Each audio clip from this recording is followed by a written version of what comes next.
Good morning, 12th class. How are you all? I hope all of you are good.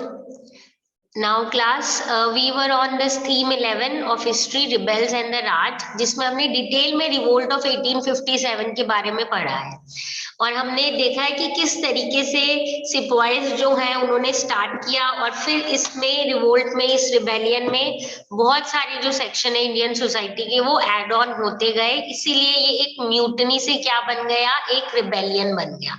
तो हमने इसके अलग अलग वर्जन्स देखे थे, कैसे उन्होंने पार्टिसिपेट किया, लीडर्स और फॉलोअर्स कौन थे, कुछ इंपॉर्टेंट लीडर्स के बारे में डिटेल में पढ़ा था हमने, और रूमर्स और प्रोफेसीज जो इस टाइम पे स्प्रेड हुई थी which also played very important role in somewhere making this rebellion a big one, वो हमने कर लिया था। अवध की स्टोरी हमने बहुत डिटेल में कर ली थी कि कैसे वहां पे अवध को ब्रिटिश ने अपने अंडर कर लिया था और कैसे लोग फिर डिससैटिस्फाइड थे उससे और फिर उन्होंने कैसे वापस से उसको उन पे अटैक किया। And in our previous class we talked about कि रिबेल्स एक्चुअली चाहते क्या थे एंड कैसे उस टाइम पे हिंदू मुस्लिम यूनिटी बहुत ज्यादा थी, ब्रिटिश ने ट्राई भी किया था but they could not divide the Indians and somewhere ऐसा लग रहा था कि पूरा जो कंट्रोल है ब्रिटिश का वो खत्म हो जाएगा इंडिया के ऊपर से और इंडिया जो है वापस से पुराने वाले सिस्टम, पुराने वाले राजा नवाब जो एम्पायर था उनके अंडर आ जाएगी। बट अल्टीमेटली ब्रिटिश ने रिप्रेस कर दिया था बहुत रूथलेसली, बहुत वायलेंस के थ्रू इंडियंस पे वापस से उन्होंने धीरे धीरे कॉन्कर कर लिया था। दिल्ली, अवध, सारे एरियाज वापस से उन्होंने अपने अंडर कर लिए थे। ठीक है, तो this is what we have already talked about the revolt of 1857. Now we will talk about few of the images of the revolt. यानी हमारे पास इस टाइम पीरियड के जो एविडेंसेस हैं, स्पेशली हम पेंटिंग्स और इनके फॉर्म में पढ़ते हैं तो हम इनसे पता करेंगे कि एक्चुअली में उस टाइम पे क्या हुआ था। ठीक है, because we know paintings and sculptures and literature are actually somewhere directly और indirectly telling us about that time period. तो यहाँ पे भी ये केस है, पर इस टॉपिक को पढ़ने से पहले हमें एक चीज ध्यान में रखनी है कि जो रिबेल्स का पॉइंट ऑफ व्यू था, जो सिपाहीज का पॉइंट ऑफ व्यू था, उसके हमारे पास बहुत कम एविडेंसेस अवेलेबल है। सिर्फ हमने पढ़ा था कुछ प्रोक्लेमेशंस हैं, कुछ नोटिफिकेशंस हैं, यही है। पर जो ब्रिटिश है उनसे रिलेटेड हमारे पास बहुत सारे सोर्सेज अवेलेबल है। ठीक है, तो नहीं तो रिबेल का एज आई सेड कुछ इंपॉर्टेंट चीजें या कुछ लेटर्स जो उन्होंने एक दूसरे को लिखे थे, सिर्फ इतना ही था। पर ब्रिटिश के प्रॉपर रिकॉर्ड्स लिखे गए थे, उन्होंने लिखा था रिबेल्स ने कैसे एक्शन किए हैं, ऑफिशियल अकाउंट्स थे, जो पूरा कॉलोनियल एडमिनिस्ट्रेशन थी वो पॉइंट्स लिखती थी कि ऐसे ऐसे हुआ है। मिलिट्री मैन ने अपने वर्जन्स लिखे हैं अपने लेटर्स में, डायरीज में, ऑटोबायोग्राफीज में और बहुत सारी ऑफिशियल हिस्ट्रीज में भी। क्योंकि वी नो कि जनरली जो इस टाइम पे ये जो हम बोल सकते हैं सिपाहीज थे या जो कॉमन मैन थे वो इतने ज्यादा लिटरेट नहीं थे, इसलिए उन्होंने इतनी ज्यादा डॉक्यूमेंट्स या एविडेंसेस नहीं छोड़े हैं। But it is not the same case with British, उन्होंने बहुत कुछ लिखा है इस टाइम पीरियड के बारे में, जिससे हमें इस टाइम पीरियड के बारे में बहुत कुछ पता भी चलता है। But this is their version of this revolt और म्यूटनी। दे सेड कि मतलब जो भी उन्होंने लिखा है, one or the other thing is somewhere pointing directly that sepoys were very bad, क्योंकि इनका परसेप्शन है इनके पॉइंट ऑफ व्यू से। और एक और चीज है कि हम आगे देखेंगे कि क्या जो ब्रिटेन में जो उनके सिटीजन्स थे उनको क्या दिखाना चाहते थे कि इंडिया में क्या हो रहा है, उस हिसाब से हमारे पास जितने भी इस टाइम पीरियड के एविडेंसेस है उनको हमको बहुत क्रिटिकल पर्सपेक्टिव से बहुत कॉशियसली उसको हमें यूज करना है। ठीक है, तो ऑफिशियल माइंडसेट है, ब्रिटिश एटीट्यूड है, जिस जो हमें ध्यान रखने पड़ेंगे जब हम उनके जो नोट्स पढ़ते हैं या मेमोस पढ़ते हैं या जो भी म्यूटनी रिकॉर्ड्स वगैरह पढ़ते हैं, क्योंकि इन्होंने पूरा कलेक्ट करके set of volumes of mutiny records बना लिए हैं, जिसमें ये लिख रहे हैं कि ऑफिशियल्स के अंदर कितना डर था, कितनी एंजाइटी थी कि आगे पता नहीं क्या होगा, और रिबेल्स का क्या परसेप्शन था इससे रिलेटेड। तो जो ब्रिटिश न्यूज़पेपर है, मैगजीन्स है, उन्होंने बहुत डिटेल में ये वायलेंस के बारे में लिखा है, ठीक है। बॉडी डिटेल्स मतलब शोइंग वायलेंस, ब्लड शेड, कितनी ज्यादा मारकाट हुई थी, कितना ज्यादा वायलेंस हुआ था, ये सारी चीजें जो है this is somewhere, these were some of the things that the British newspaper and the magazines narrated, ठीक है। और ये स्पेशली क्या बोलते थे कि ये जो म्यूटनी करने वाले हैं, रिबेल्स हैं, सिपॉयज हैं, ये लोग ऐसे कर रहे हैं। इसमें क्या होगा, we will see few paintings कि जिस हिसाब से ब्रिटिश दिखा रहे हैं ना, जो जनरल पब्लिक थी ब्रिटेन में, ब्रिटेन के जो लोग थे उनके अंदर फीलिंग ऑफ रिवेंज आ गई थी। रिवेंज फॉर व्हाट, मतलब कि वी वांट रिवेंज, क्योंकि जो ये सिपॉयज हैं और जो रिबेल्स हैं, इन्होंने बहुत बुरी तरीके से ट्रीट किया था जो ब्रिटिश है उनको।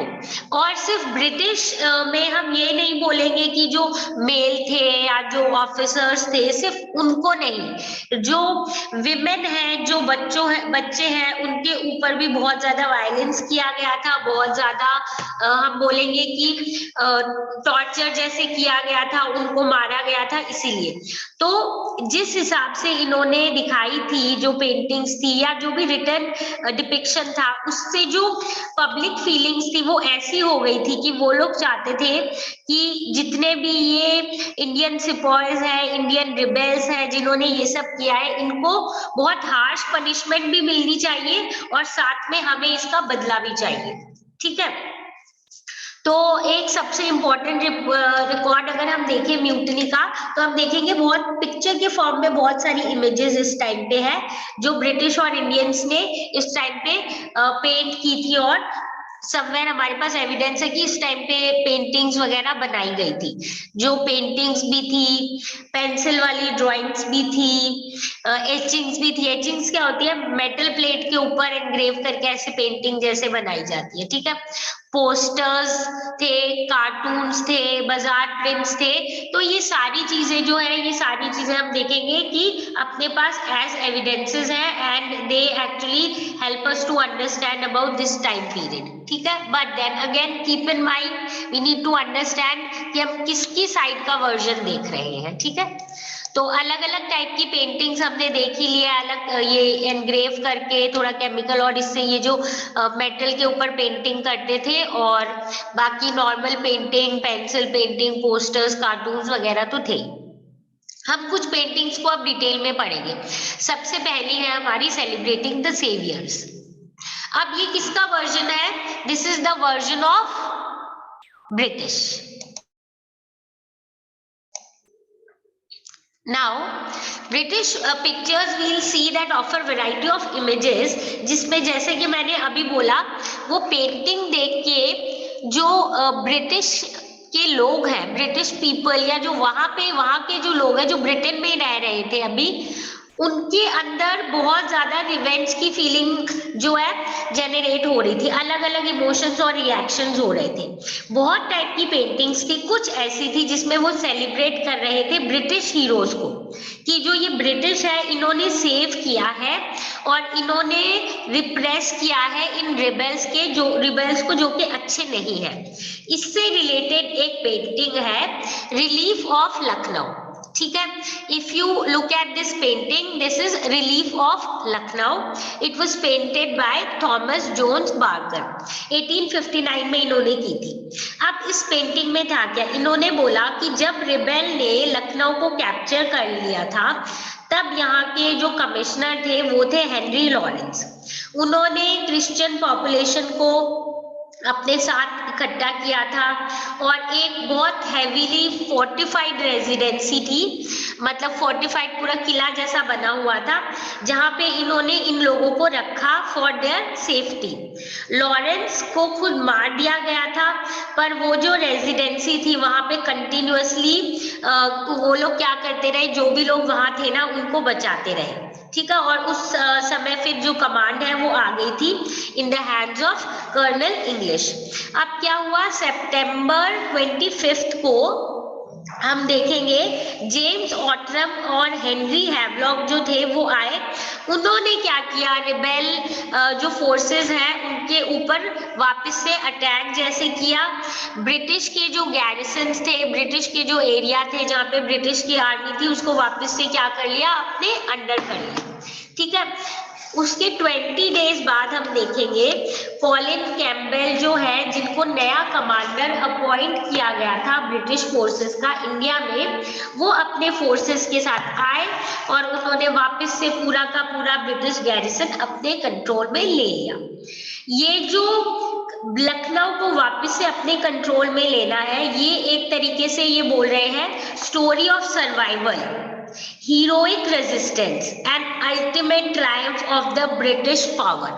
यानी इस पेंटिंग के थ्रू ये क्या दिखा रहे हैं, अल्टीमेटली कौन जीत गए हैं, अल्टीमेटली ब्रिटिश जीत गए हैं। इन्होंने बचाया है लखनऊ को, रिलीफ ऑफ लखनऊ, मतलब लखनऊ को पे कैसे इन्होंने लखनऊ को कैसे बचाया, ठीक है, जो प्रॉब्लम सिपॉइस क्रिएट कर रहे थे उससे रिलेटेड। अब देखो क्या इस पेंटिंग के थ्रू, पहले तो ये जो पूरा इंसिडेंट था कि इस समय अटैक करने लग गए थे लखनऊ में बहुत ज्यादा, तो जो इंग्लिश ऑफिशियल्स थे इन्होंने अपने जो लोग हैं, या स्पेशली जैसे क्रिश्चियन की बात कर रहे हैं, उनको शेल्टर दिया, उनको डिफेंड किया। और उसके बाद धीरे धीरे क्या किया, कोशिश किया कि वापस से सिपॉइस को कंट्रोल में ले लिया जाए और ब्रिटिश गैरिसन को वापस से पावरफुल बनाया जाए। और जब कॉलिन कैम्पबेल आ गए थे उसके बाद तो उन्होंने पूरे फोर्स को इतना स्ट्रांग बना लिया था, पूरा जो ब्रिटिश गैरिसन है उसको अपने अंडर कर लिया था।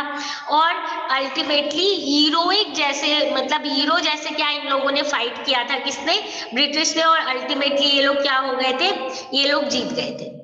अब again keep in mind this is the perspective of the British people, कि जो सिपॉइस थे वो इस तरीके से कर रहे थे, और जो इंडिया जो ब्रिटिश थे उन्होंने अल्टीमेटली इस एरिया पे पूरा कंट्रोल कर लिया। और कैसे इस साइड आप देख सकते हो सिपॉइस है टूवर्ड्स, यू कैन से थोड़ा सा डार्क जैसा दिखाया हुआ है। और अगर इस साइड आप देखोगे तो थोड़ा सा मतलब there is a, you can say brightening side, थोड़ा सा लाइटिंग ज्यादा है। तो यानी ये बता रहे हैं, ये देखो जीत गए हैं, ये हीरोज है। हॉर्स के ऊपर ही यहाँ पे कैम्पबेल को दिखाया हुआ है। और पूरा इस पिक्चर के थ्रू ये यही दिखाना चाह रहे हैं कि जो ब्रिटिश है उन्होंने पूरा कंट्रोल ले लिया था इन सिपॉइस के अंदर से और लखनऊ को बचा लिया था। अब ये जो पेंटिंग है बारकर की पेंटिंग, ये यही कैम्पबेल की एंट्री को सेलिब्रेट कर रहे हैं। अगर आप इसमें पेंटिंग को ध्यान से देखो, आप देखोगे कि जो ब्रिटिश हीरोज है जिसमें कैम्पबेल, ऑटरम और हैवलॉक है, ठीक है।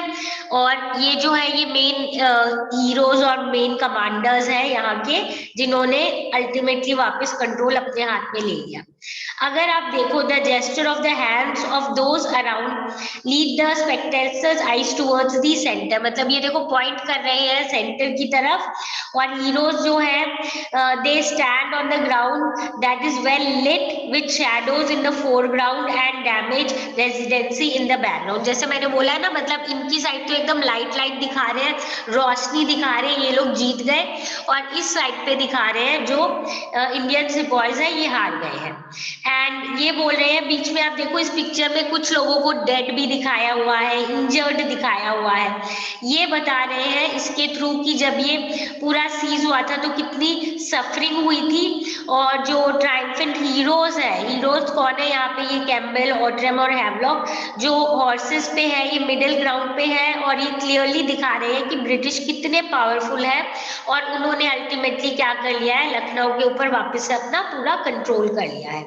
तो जब ये पेंटिंग ब्रिटिश या इंग्लैंड में हम बोलेंगे कि जो ब्रिटिश पब्लिक के पास गई तो उनको क्या लगा, एक दे फेल्ट रिलीव्ड, क्या कि हाँ हम लोग जो है वो वापस जीत रहे हैं और जो ट्रबल सिपॉइस ने क्रिएट किया था वो खत्म होने वाला है और ब्रिटिश जो है वो वापस से विक्टोरियस हो गए हैं, विनर हो गए हैं।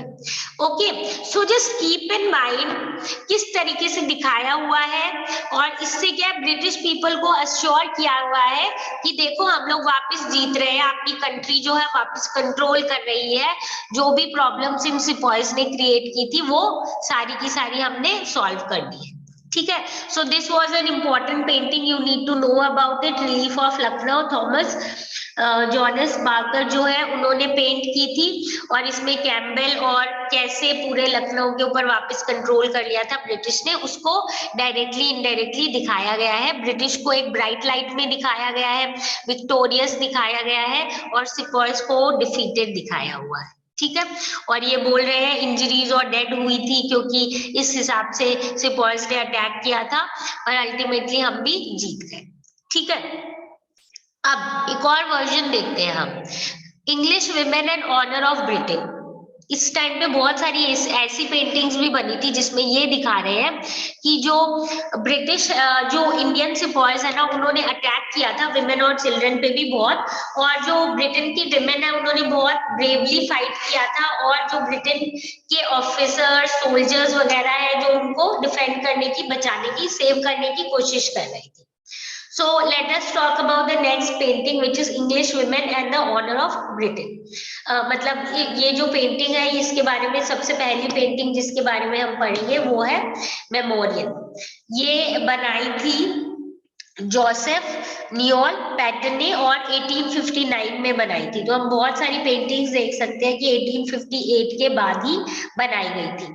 Now just check the picture that is given in your book on page number 309. This is the picture, just have a look at it very carefully and we will talk about it. ठीक है, अब ये जो paintings है सबसे पहले हम देख लेते हैं। जैसे नाम जो है इसका मेमोरियम, मतलब इन मेमोरी ऑफ समथिंग। ठीक है, अब किस चीज की मेमोरी थी ये देख लेते हैं। इस टाइम पे हम देखेंगे कि न्यूज़पेपर रिपोर्ट्स जो है they were very you can say powerful in terms of not only written, जिस तरीके से वो लिखते थे बट इसके साथ साथ पेंटिंग्स के थ्रू भी बहुत सारे पावरफुल मैसेजेस वो कन्वे करने की कोशिश करते थे।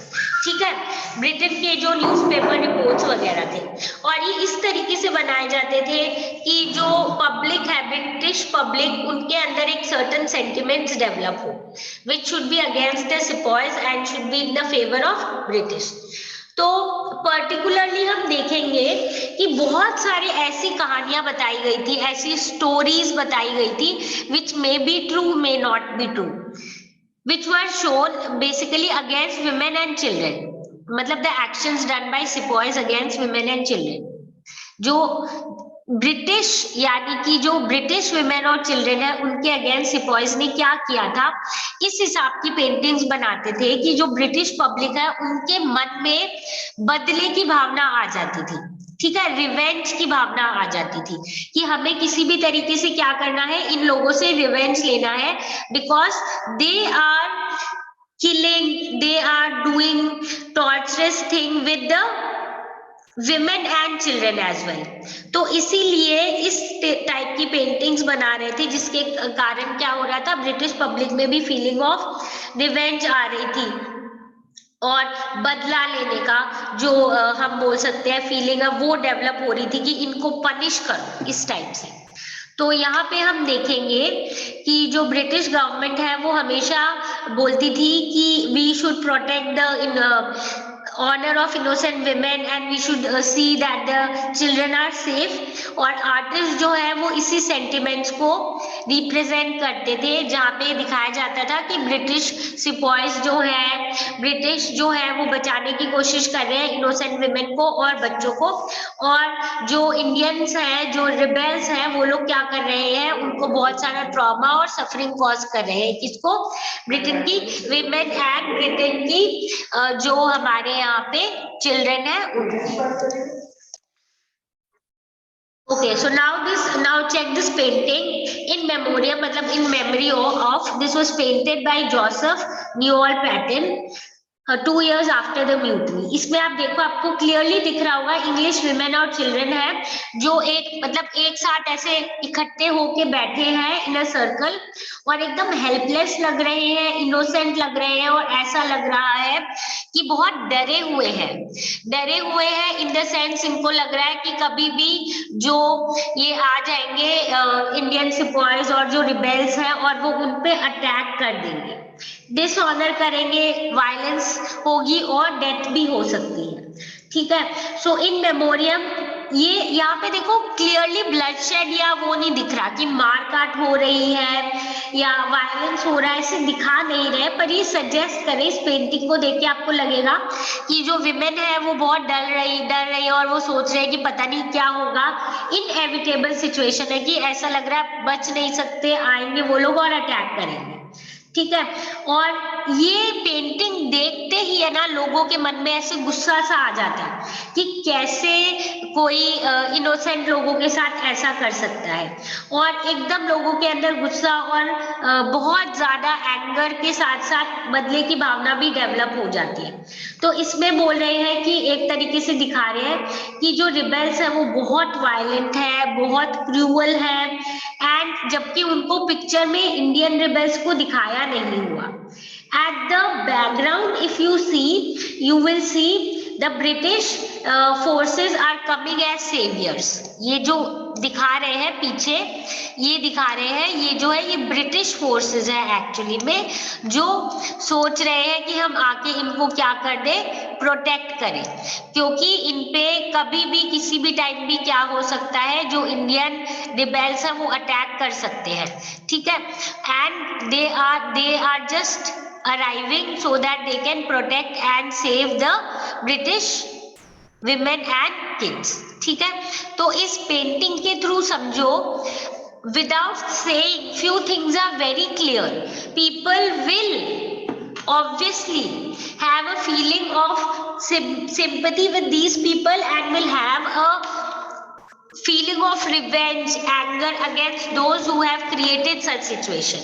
और वो क्लियरली बोल रहे थे कि ये वाली सिचुएशन जो है वो इंडियन जो सिपॉयज है और जो रिबेल है वो लोग कर रहे हैं। ठीक है, अब let us talk about few other paintings. यहाँ पे आपके सामने एक और पेंटिंग है, यहाँ पे this is we have another set of sketches and paintings जो विमेन को अलग लाइट में दिखाती है। अलग लाइट में मतलब हमने यहाँ पे देखा था कि उनको थोड़ा मतलब हेल्पलेस जैसे दिखा रहे हैं और बहुत डरे हुए जैसे दिखा रहे हैं कि दे आर समवेयर थिंकिंग कि what will happen and they are just totally you can say very scared। ठीक है, in this painting, but in few other paintings women is shown as very brave and ready to fight and defend themselves। ठीक है, तो ये हम देखेंगे, इसमें women को हीरोइक दिखाया गया है, डिफेंड कर रही है अपने आप को रिबेल से।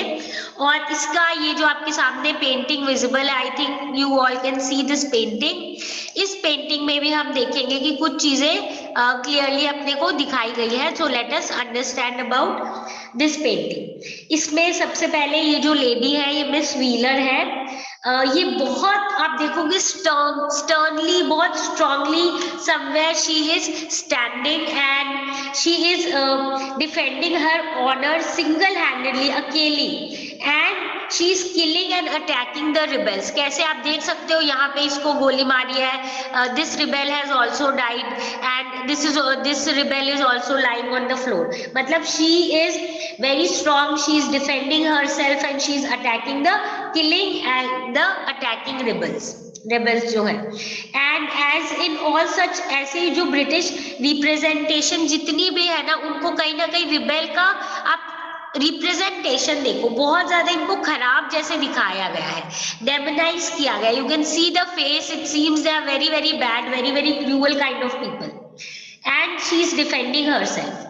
Here you can see there are 4 males with swords, ठीक है, and guns are also shown। So what are they again trying to show here as I said कि यहाँ पे देखोगे कि ये यही दिखा रहे हैं कि बहुत स्ट्रॉन्ग, यहाँ पे the term that is uses burly males मतलब very strong and very you can say large, very huge, large and strong males are there with sword and guns who are attacking the women, and the women struggle to save her honor and her life. This is represented along with, ये तो दिखाई रही है कि कैसे खुद को defend कर रही है, इतनी स्ट्रांग है और मार रही है, आराम से अपने आप को बचा रही है, डिफेंड कर रही है, बट इसके साथ साथ एक डीप रिलीजियस हम बोलेंगे इसका इम्प्लीकेशन भी है. What do we mean when we say that it has deep you can say जो meaning है relating to religion? अगर आप यहाँ पे देखोगे कि they are wanting to show कि ये जो फ्लोर पे बुक है ये कौन सी है, बाइबल है. अगर आप ध्यान से क्लासेस को पढ़ने की कोशिश करो ना तो इधर लिखा हुआ है BIBLE, ठीक है. I think if you try to notice it आपको समझ आ जाएगा, ठीक है.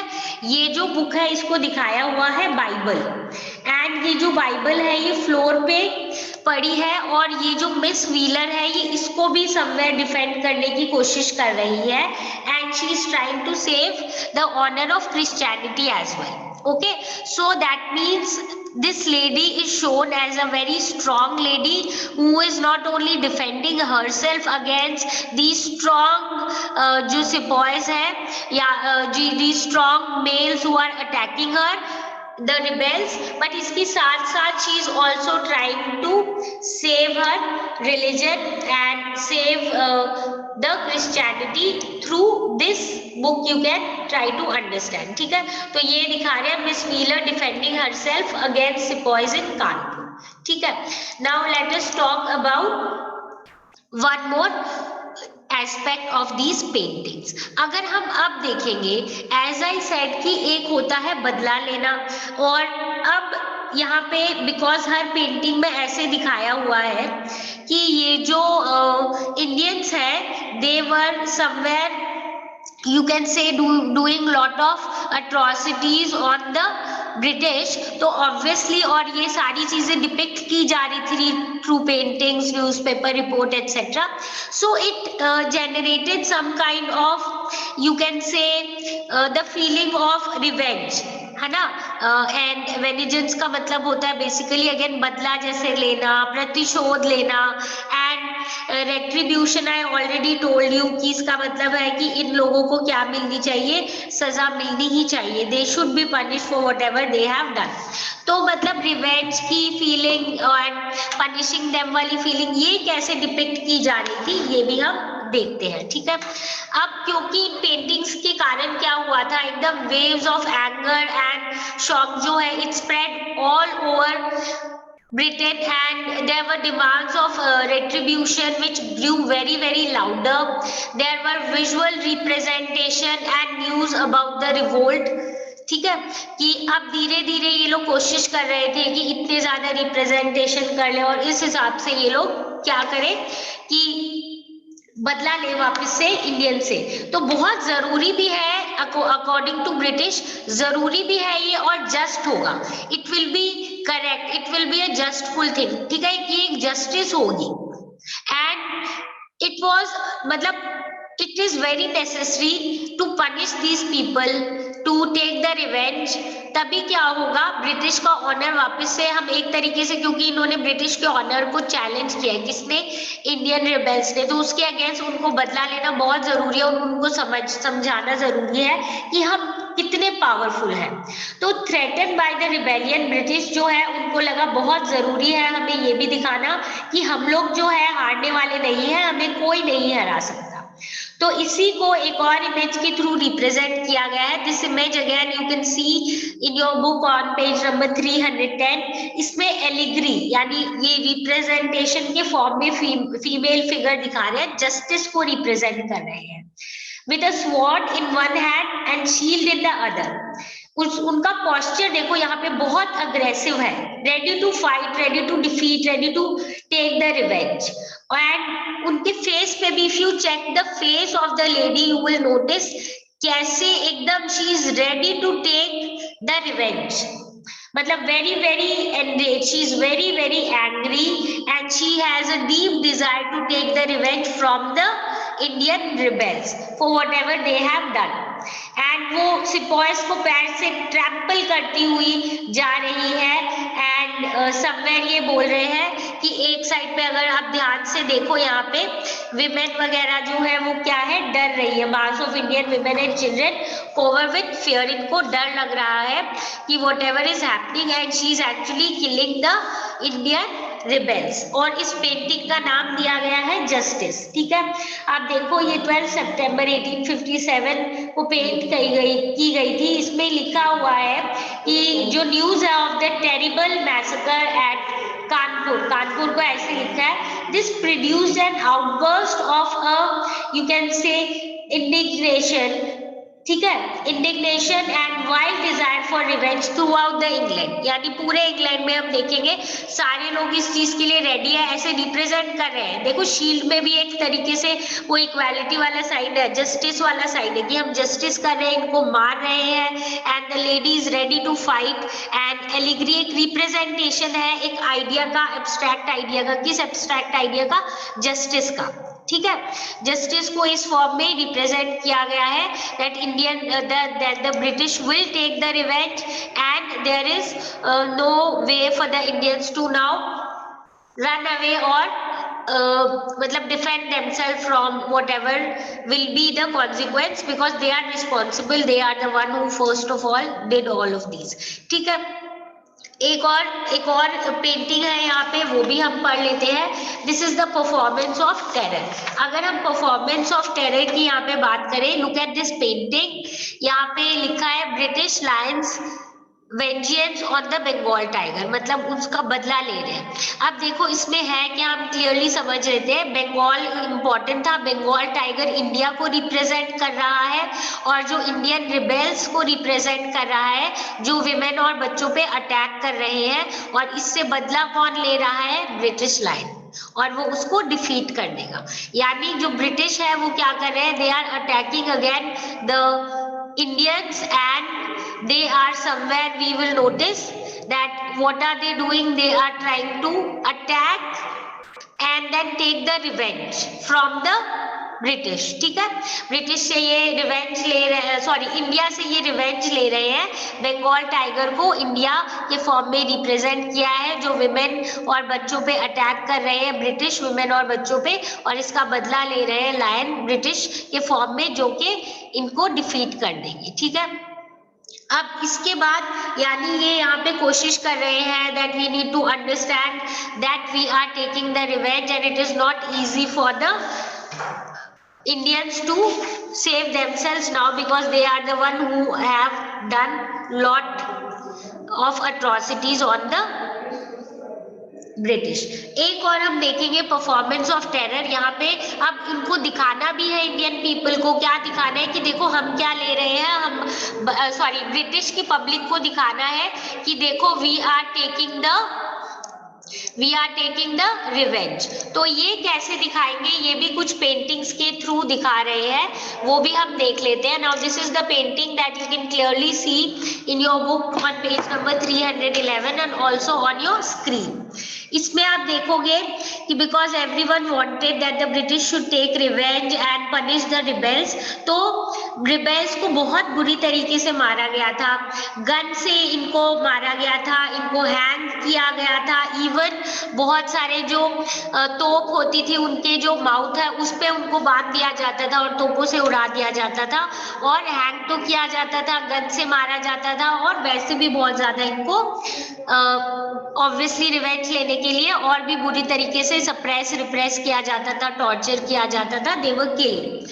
तो यहाँ पे बहुत सारी इमेजेस है एग्जीक्यूशन की कि कैसे इनको क्या किया जाता था, मारा जाता था। किसको मारा जाता था? जो इंडियन रिबेल्स थे उनको, ठीक है।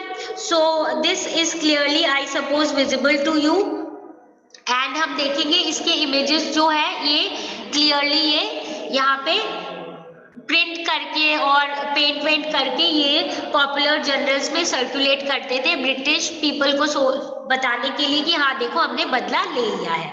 तो यहाँ पे देखो एग्जीक्यूशन हुआ है म्यूटिनियर्स का पेशावर में, जहाँ पे उनको गन से मारा जा रहा है, और ये लंदन न्यूज में प्रिंट किया गया था 3 अक्टूबर 1857 में। इस सीन में दिखाया जा रहा है, पूरा एक ड्रामा फॉर्म में क्रिएट किया गया है कि ब्रिटिश के पास कितना पावर है, इतने सारे सोल्जर्स हैं, इनको देखो ओपनली मारा जा रहा है सबके सामने, और जो सोल्जर्स और सिपॉयज हैं वो यूनिफॉर्म में पूरे सीन में आपको दिखेंगे, और वो देख रहे हैं कि उनके जो फेलो सिपॉयज हैं उनको किस तरीके से मारा जा रहा है, और मतलब ताकि बाकी जो सिपॉयज है वो और डर के कि किस तरीके से इनको मारा जा रहा है। देखो जितने भी रिबेल्स थे, ठीक है, और जो गन्स ये जो हॉर्सेस वगैरह में है ये ब्रिटिश सिपॉयज है, और ये देख रहे हैं कि प्रॉपर पनिशमेंट मिलनी चाहिए, ठीक है। So these are the paintings wait here also again you can see execution of these mutineers, या जो सिपॉयज थे जिन्होंने म्यूटनी की थी पेशावर में। ये लंदन न्यूज में ही 3 अक्टूबर को 1857 को दिखाई गई थी।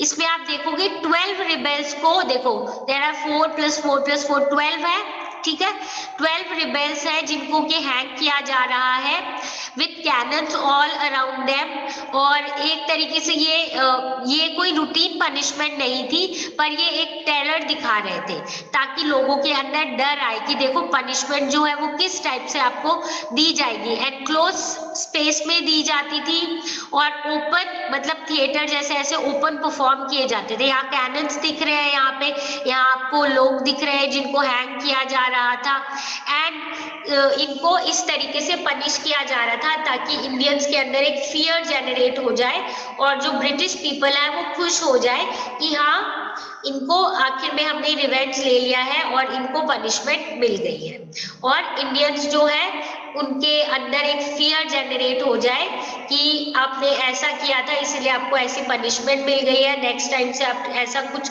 सोचना भी मत, एंड इफ यू डू ऐसा ही पनिशमेंट मिलेगा, और इससे एक टेरर और फेयर क्रिएट हो जाएगा, ठीक है। So we are left with 2 small topics. एक तो नो टाइम फॉर क्लीमेंसी, मतलब दया दिखाने का ये कोई टाइम नहीं था, और इंडिया वाले जो है उनकी भी अपने पास कुछ एविडेंसेस है इमेजेस की, तो वो कैसे रिप्रेजेंट किया था वो हम देखेंगे in tomorrow's class. So I suppose आज जितना भी हमने किया है must be clear to you people. If you have any doubt just come back with your doubts and we'll discuss and sort it out. Okay, so this is it for today. Now meet you all in the next class.